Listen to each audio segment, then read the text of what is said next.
بعض لوگ اپنے رب کی حمد و ثنا کرتے ہیں، تعریف کرتے ہیں، شکر ادا کرتے ہیں، اور اس کی طرف سے جو نعمتیں ملی ہیں ان پر بہت ہی اس سے محبت کرتے ہیں، ایک ایک چیز کو اپریشیٹ کرتے ہیں جو بھی اس نے پیدا کیا. اس کے برعکس کچھ لوگ ہوتے ہیں وہ اللہ تعالیٰ کی طرف سے ملنے والی چیزوں کو تو یاد نہیں رکھتے، ان احسانات کو تو بھول جاتے ہیں، لیکن ہاں اگر کوئی کمی بیشی زندگی میں ہے، چونکہ یہ زندگی ایک ٹیسٹ ہے، اگر اس میں صرف خوشیاں ہی ہوتی اور تکلیف دہ چیز نہ ہوتی تو پھر تو کوئی امتحان ہی نہیں تھا. لیکن خوشیوں کے لیے اس نے ایک اور جگہ رکھی ہے کہ جو اس ٹیسٹ میں پاس ہوں گے انہی کو وہاں پر بھیجا جائے گا، انہی کو وہ جگہ آفر کی جائے گی. تو بہرحال کچھ لوگ اپنے رب کو بھی معاف نہیں کرتے اور اس کے بارے میں بھی منفی سوچ رکھتے ہیں، اور ان کو طرح طرح سے اس پر اعتراض ہوتا ہے کہ اللہ تعالیٰ نے ایسا کیوں کر دیا، ویسا کیوں کر دیا، اس کے ساتھ یہ زیادتی کیوں ہو رہی ہے، اس کے ساتھ ویسا کیوں ہو رہا ہے. وہ اپنی ایک سوچ کے تحت ایسا رویہ اختیار کرتے ہیں. لیکن کچھ لوگ اس کے برعکس جتنی نعمتیں ان کو ملی ہیں ان کو زیادہ گنتے ہیں، ان کی طرف ان کی سوچ زیادہ جاتی ہے، لہذا ان کو ہر طرف اللہ تعالیٰ کے احسانات نظر آتے ہیں. جس انسان کے دل کے اندر شکر کی کیفیت ہوتی ہے، اللہ تعالیٰ کے احسانات اس کو نظر آتے ہیں، ایسے لوگ دل سے، زبان سے اور اپنے رویے سے اس کا شکر ادا کرتے رہتے ہیں. زبان سے کس طرح؟ اللہ کی تسبیح بیان کر کے، اللہ تعالیٰ کا شکر ادا کر کے. اور زبان کی تسبیح جس کے مخصوص الفاظ بھی ہیں، سبحان اللہ و بحمدہ، سبحان اللہ العظیم، اور اس کے علاوہ بھی کچھ اور ورژنز ہیں، اس کے بارے میں نبی صلی اللہ علیہ وسلم نے ہمیں مختلف احادیث سے اس کی بہت تاکید کی ہے. حضور صلی اللہ علیہ وسلم نے ایک حدیث میں فرمایا، حضرت ابو ہریرہ سے روایت ہے کہ رسول اللہ صلی اللہ علیہ وسلم نے فرمایا کہ لوگوں اپنا بچاؤ کر لو، اپنے آپ کو محفوظ کر لو. تو لوگوں نے عرض کیا کہ اے اللہ کے رسول صلی اللہ علیہ وسلم، کون سا دشمن آ گیا، کس سے بچیں، کس سے بچائیں اپنے آپ کو، کہاں محفوظ کریں؟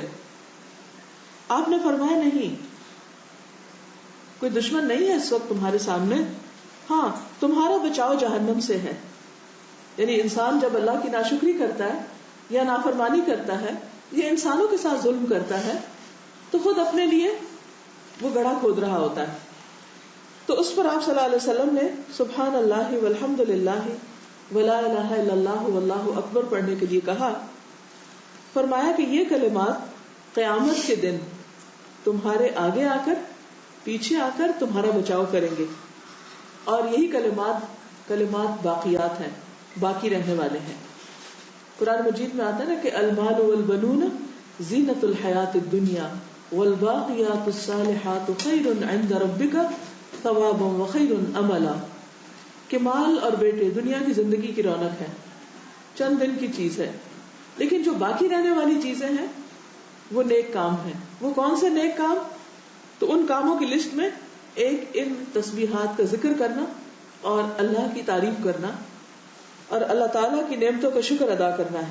اس میں آپ دیکھیے کہ جن کو آپ نے یہ کہا اس میں ایک تو سبحان اللہ، اللہ پاک ہے، پھر والحمد للہ، تعریف اللہ کے لیے ہے، اور پھر لا الہ الا اللہ، اللہ ایک ہے، یعنی نہیں کوئی الہ مگر اللہ، اور اللہ اکبر. یہ کلمات جو انسان پڑھتا ہے، اللہ کی تعریف بیان کرتا ہے، اللہ کی بڑائی بیان کرتا ہے، اللہ تعالیٰ کو بے عیب قرار دیتا ہے، تو قیامت کے دن یہ اس کے لیے ایک پروٹیکشن کا باعث ہوگی. سوال یہ پیدا ہوتا ہے کہ چند کہنے تو چند کلمات ہیں، تھوڑا سا ورد ہے، تھوڑا سا ذکر ہے، تو اس کی اتنی بڑی فضیلت کیوں ہے؟ اس میں آپ دیکھیے کہ پہلی چیز ہے سبحان اللہ، اللہ پاک ہے. یہ کہنا کیوں ضروری ہے؟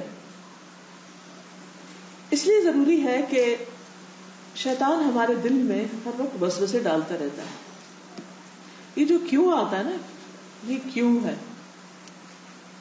مثلاً کوئی کہتا ہے نماز پڑھو تو ہم کہتے ہیں کیوں پڑھے. عبادت کرو تو ہم کہتے ہیں کیوں. تو یہ جو کیوں ہے، یہ ایک طرح سے اس کے کیوں بھی دو طرح کے ہوتے ہیں. ایک کیوں ہوتا ہے کہ انسان سمجھنا چاہتا ہے، اور یہ کیوں تو حضرت ابراہیم علیہ السلام نے بھی کیا تھا کہ اللہ تعالیٰ، انہوں نے بھی کوشچن کیا تھا، فرشتوں نے بھی کوشچن کیا تھا، انہوں نے بھی کیوں کہا تھا. کیوں کہنا برا نہیں ہے، اللہ تعالیٰ نے جب اپنا ارادہ پیش کیا فرشتوں کے سامنے، وَإِذْ قَالَ رَبُّكَ لِلْمَلَائِكَةِ إِنِّي جَاعِلٌ فِي الْأَرْضِ خَلِيفَةً قَالُوا أَتَجْعَلُ فِيهَا مَن يُفْسِدُ فِيهَا، کہ آپ کیوں انسان کو بنانے لگے ہیں، وہ تو زمین میں فساد کرے گا، خون بہائے گا. اور ان کا خیال کوئی غلط بھی نہیں تھا، خیال تو درست تھا، کیونکہ ہم دنیا میں اس کا عملی ثبوت دیکھ ہی رہے ہیں.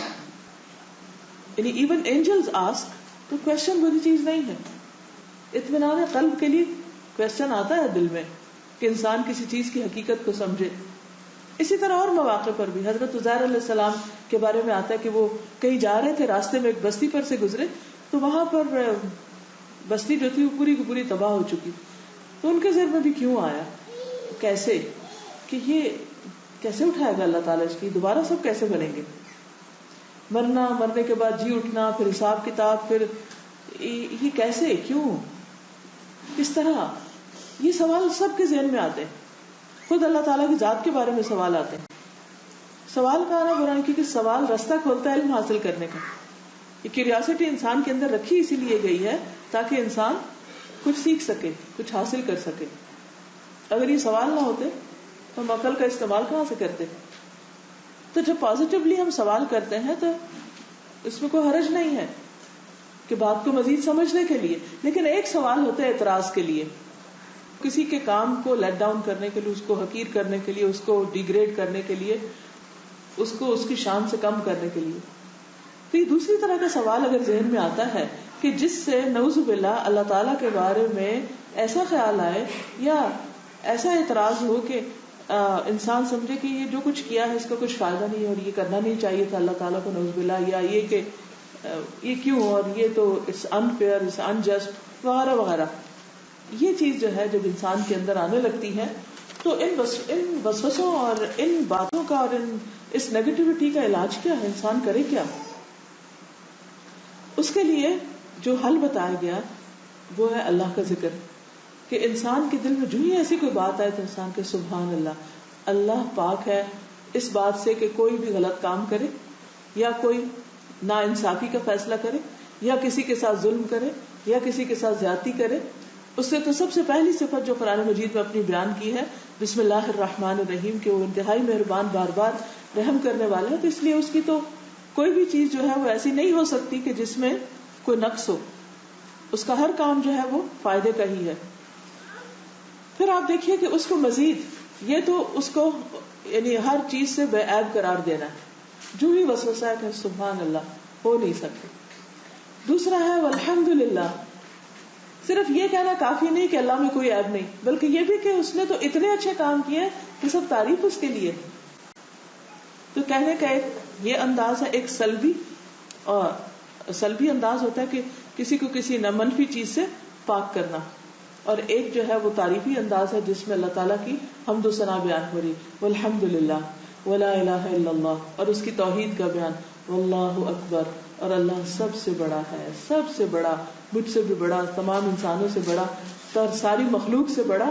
تو وہ اس بات سے پاک ہے کہ وہ کوئی بھی غلط کام کرے، ایسی چیز کرے کہ جو نہیں کرنی چاہیے. اس لیے جو شخص سوچ سمجھ کے اللہ سبحانہ و تعالیٰ کا ایسا ذکر کرتا ہے تو وہ دنیا میں بھی شیطان سے ایک طرح سے پروٹیکشن میں آ جاتا ہے، اور قیامت کے دن بھی جبکہ ہر طرف کوئی بھی انسان ساتھ نہیں ہوگا اور انسان ہر چیز سے ایکسپوزڈ ہوگا، نہ اس کے پاس لباس ہوگا، نہ ہی کچھ اور، نہ کوئی چھت ہوگی، نہ سایہ، تو اس وقت یہ کلمات اس کے ارد گرد آ جائیں گے اور اس کو اپنے حصار میں لے لیں گے. تو اس لیے ان تسبیحات کا پڑھنا انسان کے لیے بہت فائدہ مند ہے.